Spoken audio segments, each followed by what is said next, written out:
देखो, अब आप अगला प्रश्न पूछना चाहेंगे, है ना।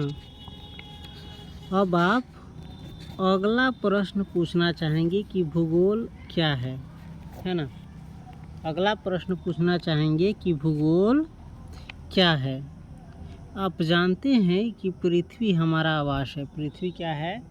हमारा आवास है, यानी पृथ्वी पर हम लोग क्या करते हैं? निवास करते हैं, रहते हैं। यह पृथ्वी पर रहने वाले अन्य छोटे बड़े प्राणियों का भी आवास है। और यह जो पृथ्वी है, यह पृथ्वी पर खाली हम ही रहते हैं, मनुष्य रहता है कि और भी छोटे बड़े जीव रहते हैं। और भी छोटे बड़े जीव जो है, प्राणी जो है, उनका भी क्या है? पृथ्वी आवास है। पृथ्वी की सतह एक रूप नहीं है, और पृथ्वी की जो सतह है ये एक रूप नहीं है, यानी एक प्रकार का नहीं है, एक समान नहीं है। इसके भौतिक स्वरूप में भिन्नता होती है, और इनकी जो भौतिक स्वरूप होता है, भौतिक जो रूप होता है, ये क्या होती है? इसमें भिन्नता होती है, यानी अलग अलग प्रकार की होती है। यहाँ पर क्या क्या देखो, यहाँ पर पर्वत, पहाड़ियाँ, घाटियाँ, मैदान, पठार, समुद्र, झील, रेगिस्तान, वन एवं उजाड़ क्षेत्र मिलते हैं। और पृथ्वी पर हर जगह अलग अलग पृथ्वी का स्वरूप है। कहीं पर क्या मिलता है? पर्वत मिलता है, पर्वत यानी पहाड़। किसी जगह पर पहाड़ियाँ मिलती है, किसी पर घाटियाँ मिलती है ना। पर्वत के नीचे वाला जो क्षेत्र होता है, कहीं पर मैदान मिलता है, मैदान यानी फील्ड मिलता है। कहीं पर पठार मिलता है। पठार क्या होता है? फील्ड से, मैदान से थोड़ा ऊंचा होता है, पहाड़ से कम होता है। कहीं पर समुद्र है धरती पर, है ना। कहीं पर झील है, कहीं पर रेगिस्तान है, यानी बालू ही बालू है। कहीं पर वन यानी जंगल है, और कहीं पर उजाड़ क्षेत्र है, वीरान क्षेत्र है ना, पूरा सुनसान खाली क्षेत्र है। यहाँ सामाजिक एवं सांस्कृतिक तत्वों में भी भिन्नता पाई जाती है, जो सांस्कृतिक विकास की पूर्ण अवधि में मानव द्वारा सृजित ग्रामों, नगरों, सड़कों, रेलों, पत्तनों, बाजारों एवं मानव जनित अन्य कई तत्वों के रूप में विद्यमान है। यहाँ देखिएगा, सामाजिक और सांस्कृतिक तत्व भी क्या है? अलग अलग प्रकार का है। समाज भी अलग अलग प्रकार का है, और उनके जो संस्कृति है वो भी अलग अलग प्रकार का है। और ये क्या है? सांस्कृतिक विकास की पूर्ण अवधि में, जब विकास हो रहा था सांस्कृतिक विकास, इसकी पूरी अवधि में जो है मानव द्वारा, किसके द्वारा? मानव यानी इंसानों द्वारा सृजित ग्रामों, यानी बनाया गया ग्राम, बनाया गया नगर यानी बड़का शहर, सड़क, रेल, पतन, बाजार एवं मानव जनित यानी मानव द्वारा बनाया हुआ अन्य कई तत्वों के रूप में विद्यमान है। कौन चीज़? सामाजिक एवं सांस्कृतिक तत्व। उक्त भिन्नता में, उक्त भिन्नता का मतलब समझता है ऊपर कही गई भिन्नताओं में, अलग अलग प्रकार की चीज़ों में भौतिक, पर्यावरण एवं सांस्कृतिक लक्षणों के मध्य संबंधों को समझने का संकेत निहित होता है।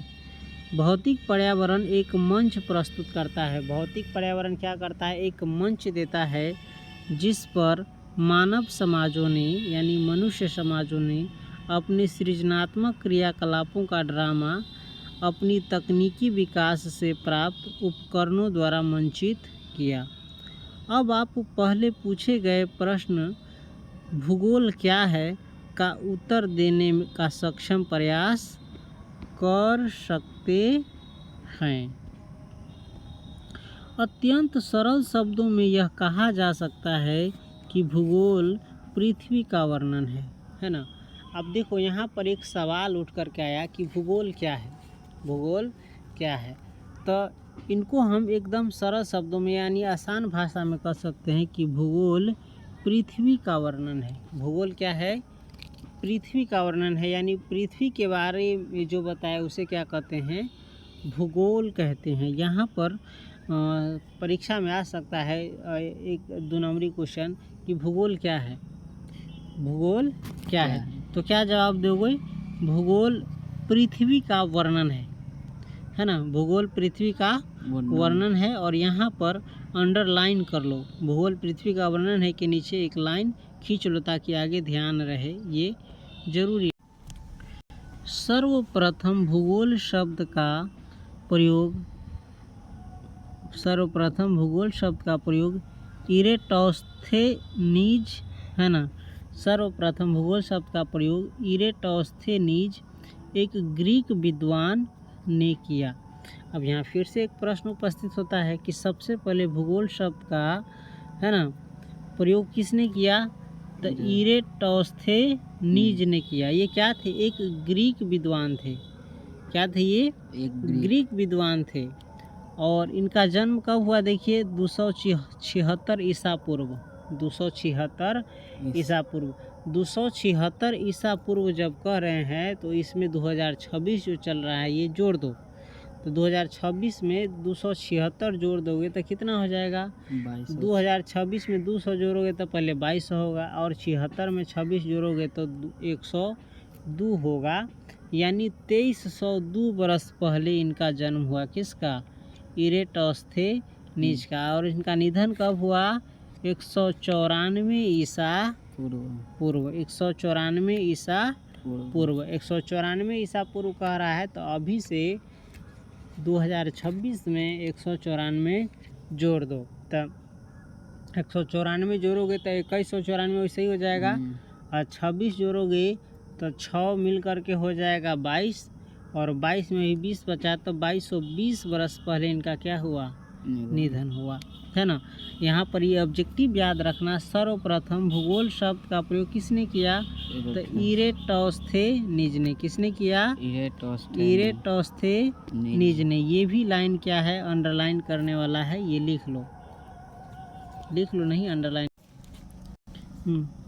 यह शब्द, कौन शब्द? यह शब्द भूगोल शब्द। यह शब्द मतलब भूगोल शब्द ग्रीक भाषा के, कौन भाषा के? ग्रीक भाषा के दो मूल, कौन सी? एगो जियो और एक है ग्राफोस, है ना, से प्राप्त किया गया है। यह शब्द जो है कौन सी? भूगोल। ग्रीक भाषा के जो दो मूल शब्द है, एगो है जियो और एगो है ग्राफोस, इनसे प्राप्त किया गया था। जियो का अर्थ होता है पृथ्वी। जियो का अर्थ होता है पृथ्वी, और ग्राफोस का अर्थ होता है वर्णन। ग्राफोस का अर्थ होता है वर्णन। तो इसके शब्द में ही अर्थ छुपा हुआ है, पृथ्वी का वर्णन। समझिएगा भूगोल क्या है? तो सरल शब्दों में कहे तो भूगोल पृथ्वी का वर्णन है, यानी पृथ्वी के बारे में बताए उसे भूगोल कहते हैं। और अपना मन से अगर इसकी परिभाषा बनाना चाहो, परीक्षा में दे कि भूगोल क्या है, तो पृथ्वी के बारे में जो बताए, पृथ्वी के बारे में जो वर्णन करे उसे हम क्या कहते हैं? भूगोल कहते हैं। भूगोल में देखिएगा पृथ्वी के बारे में वर्णन करेगा। समझ गया? दोनों को एक साथ रखने पर, किसको? जियो को और ग्राफोस को, यानी पृथ्वी को और वर्णन को, दोनों को एक साथ रखने पर इसका अर्थ बनता है पृथ्वी का वर्णन। किसका वर्णन? पृथ्वी का वर्णन। पृथ्वी को सर्वदा, यानी पृथ्वी को जो है सर्वदा यानी हमेशा मानव के आवास के रूप में देखा गया है। पृथ्वी को हमेशा किसके आवास के रूप में देखा गया है? मानव के आवास के रूप में, यानी मनुष्यों के आश्रय के रूप में देखा गया है। और इस दृष्टि से विद्वान भूगोल को मानव के निवास के रूप में पृथ्वी का वर्णन परिभाषित करते हैं। आप इस तथ्य से तो परिचित ही हैं कि यथार्थता बहुआयामी होती है। यथार्थता क्या होती है? बहुआयामी होती है, तथा पृथ्वी भी बहुआयामी है। इसीलिए अनेक प्राकृतिक विज्ञान जैसे भौमिकी, मृदा विज्ञान भौमिकी नहीं होता है। प्राकृतिक विज्ञान जैसे भौतिकी होगा, समझ गया? भौतिकी चाहे भौमिकी होगा तो भूमि संबंधित भौमिकी, मृदा विज्ञान, समुद्र विज्ञान, वनस्पति शास्त्र, है ना, वनस्पति शास्त्र, जीवन शास्त्र, मौसम विज्ञान तथा अन्य सह विज्ञान, सामाजिक विज्ञान के अनेक सहयोगी विषय, सामाजिक विज्ञान के अनेक सहयोगी विषय जैसे कौन सी? अर्थशास्त्र, इतिहास, समाजशास्त्र, राजनीति, राजनीति विज्ञान, नृविज्ञान इत्यादि धरातल की वास्तविकता के विभिन्न पक्षों का अध्ययन करते हैं। अब परीक्षा में पूछेगा सामाजिक विज्ञान के अन्य सहयोगी विषय कौन कौन है, तो अर्थशास्त्र, इतिहास, समाजशास्त्र, राजनीति विज्ञान, नृविज्ञान, है ना। ये सब क्या है, सामाजिक विज्ञान के सहयोगी विषय, ये सभी सामाजिक विज्ञान में आते हैं। जैसे जो मेन विज्ञान है उसका सहयोगी विषय कौन कौन है, तो भौतिकी, रसायन शास्त्र, जीव विज्ञान, है ना, ये सब है।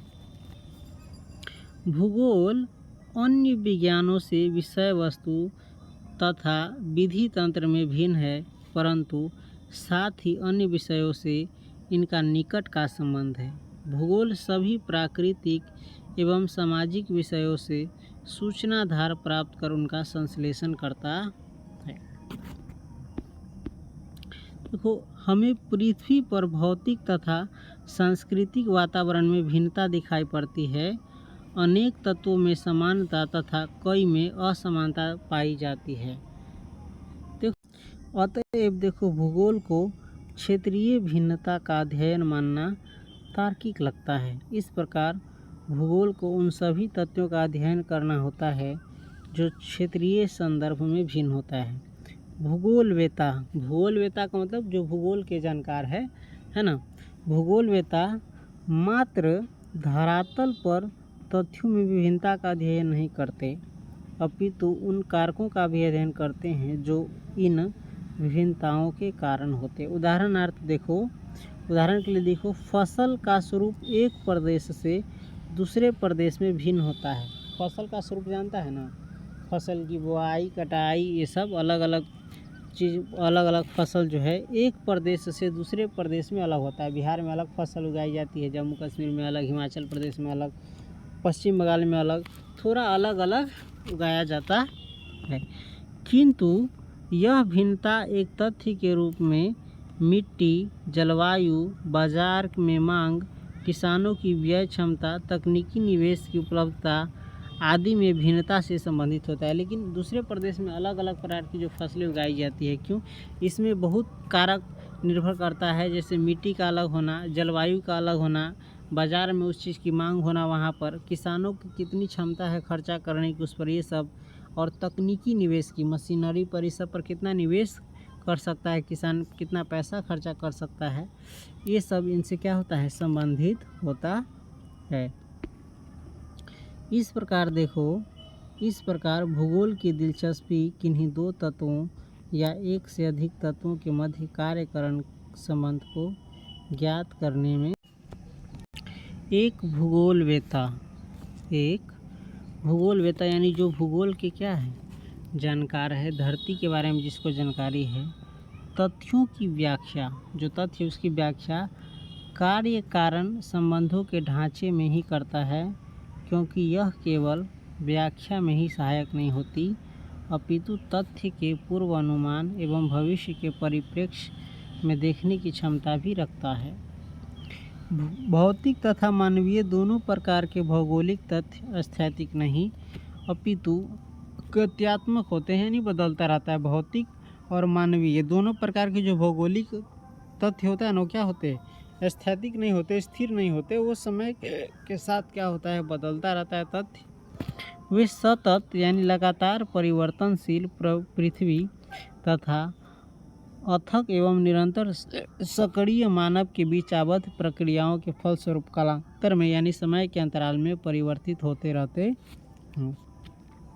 आदिम मानव समाज, यहाँ से देखो समझने वाला है। आदिम मानव समाज कर समझता है ना, शुरुआती मानव, जब समय आदमी क्या था, आदि मानव था, अपने निकटतम पर्यावरण पर सीधे तौर पर निर्भर करता था। आदि मानव जो है, आदि मानव यानी शुरू के जो मानव, जहाँ से मानव की शुरुआत हो विकास के, आदि मानव समाज जो है अपने निकटतम पर्यावरण पर, यानी उसके पास जो निकटतम पर्यावरण था, पेड़ पौधा जीव जंतु, उस पर क्या था, सीधे तौर पर निर्भर करता था, यानी सीधे उसका प्रयोग करता था। जैसे खाने पीने वाली चीज़ चाहे कोई भी हो, उसका सीधे प्रयोग करता था।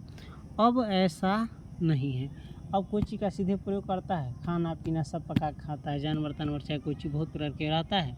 पेड़ पर रहता था, पेड़ पर रहता है, पेड़ से पेड़ को काट करके क्या करता है, लकड़ी वकड़ी है ना, इसको अपना हिसाब से ढाल वाल करके है ना, इसको अपना हिसाब से बनाता है कि नहीं। पहले लेकिन डायरेक्ट पेड़ है तो पेड़े पर रहता था, गुफा है तो गुफे में रहता था, पत्थर है तो पथले में रहता था, जो खाना मिल गया वही खाता था। अब सब चीज़ को इंसान जो है क्या किया है, अपने हिसाब से बदल लिया है, परिवर्तित कर लिया है, और जिस प्रकार से उसका मन होता है उसका प्रयोग करता है। जिस समय सीधे पर्यावरण में रहता होगा आदि मानव, कुर्सी पर बैठता होगा, लेकिन अब क्या करता है, इसी पेड़ को काट करके, सूखे लकड़ी वकड़ी किसी को काट करके क्या करता है, अब उसका कुर्सी बना लेता है, अपने हिसाब से प्रयोग किया प्रकृति को। भूगोल इस प्रकार प्रकृति तथा मानव के समग्र इकाई के रूप में अंतर प्रक्रिया के अध्ययन से संबंधित है। मानव कहाँ भाग गया, हम बोलते हैं अध्ययन से संबंधित है। मानव प्रकृति का एक अंगभूत भाग है। मानव प्रकृति का एक क्या है, अंगभूत भाग है, तथा वह प्रकृति पर अपनी छाप छोड़ता है। आप कहेगा मानव प्रकृति का क्या है, तो मानव प्रकृति का एक अंगभूत भाग है, यानी प्रकृति का ही क्या है, एक अंग है। कौन, मानव। इसको अंडरलाइन करो। मानव प्रकृति जो है, प्रकृति मानव जीवन के विभिन्न पक्षों को प्रभावित करती है। प्रकृति क्या करती है, मनुष्य के जो जीवन है उसके अलग अलग पक्षों को क्या करती है, प्रभावित करती है, उस पर असर डालती है। इसकी छाप उसके वस्त्र, आवास, व्यवसाय आदि पर देखी जा सकती है। मानव ने प्रकृति के साथ समझौता, अनुकूलन अथवा अपरिवर्तन के माध्यम से किया है। मानव ने प्रकृति के साथ समझौता कैसे किया है, अनुकूलन अथवा अपरिवर्तन के माध्यम से किया है, यानी मॉडिफिकेशन के, यानी सुधार के माध्यम से किया है। समझ गया। जैसा कि आप जानते ही हैं कि वर्तमान समाज आदिम समाज की अवस्था पार कर चुका है। वर्तमान जो समाज है, अभी का जो समाज है, आदिम समाज की अवस्था क्या कर चुका है, पार कर चुका है। यानी पहले जैसा मानव था उनसे अब क्या हो चुका है, बदल चुका है, उनसे आगे बढ़ चुका है। उस अवस्था को क्या कर चुका है, ये पार कर चुका है। उसने तकनीकी के खोज एवं प्रयोग द्वारा अपने अस्तित्व के लिए सन्निकट परिवेश यानी प्राकृतिक वातावरण को अपरिवर्तित कर, यानी मॉडिफिकेशन कर, उसमें बदल कर, सुधार कर, प्राकृतिक संसाधनों का समुचित उपयोग करते हुए अपने कार्य क्षेत्र के क्षितिज में परिवर्धन कर लिया है। क्या कर लिया है, परिवर्धन कर लिया है। तकनीकी के क्रमशः विकास के साथ मानव अपने ऊपर भौतिक पर्यावरण के कसे हुए बंधन को ढीला करने में सक्षम हो गया है। तकनीकी जानता है ना, आजकल टेक्नोलॉजी का ज़माना है। तकनीकी ने श्रम की कठोरता को, यानी मेहनत की कठोरता को कम कर श्रम क्षमता को बढ़ाया तथा अवकाश का प्रदान करते हुए मानव को उच्चतर आवश्यकताओं को पूर्ण करने का अवसर दिया। उससे उत्पादन के पैमाने एवं श्रम की गतिशीलता में भी वृद्धि हुई है। लो देखो, भौतिक वातावरण, कौन वातावरण, भौतिक वातावरण एवं मानव के एवं मनुष्य के अन्योन्य क्रिया को एक कवि द्वारा संक्षेप में मानव भौतिक वातावरण यानी प्राकृतिक वातावरण तथा मानव के जो है अन्योन्य क्रिया को एक कवि द्वारा, किसके द्वारा, कवि द्वारा संक्षेप में मानव एवं ईश्वर के बीच, किसके बीच, मनुष्य एवं ईश्वर के बीच निम्न वार्तालाप के माध्यम से व्यक्त किया है। जैसे एक कवि भगवान को कह रहा है, भगवान को कह रहा है, कौन सी कह रहा है ना, आपने मिट्टी का सृजन किया, आपने क्या बनाया, मिट्टी बनाया, सृजन किया, यानी आपने मिट्टी बनाया। इस प्रकार कह रहा है मैंने कप का निर्माण किया। आपने मिट्टी बनाया तो हमने क्या बनाया, कप बनाया। आपने रात्रि का सृजन किया, आपने रात बनाया तो मैंने दीपक बनाया, दिया बनाया रात में जलने वाला।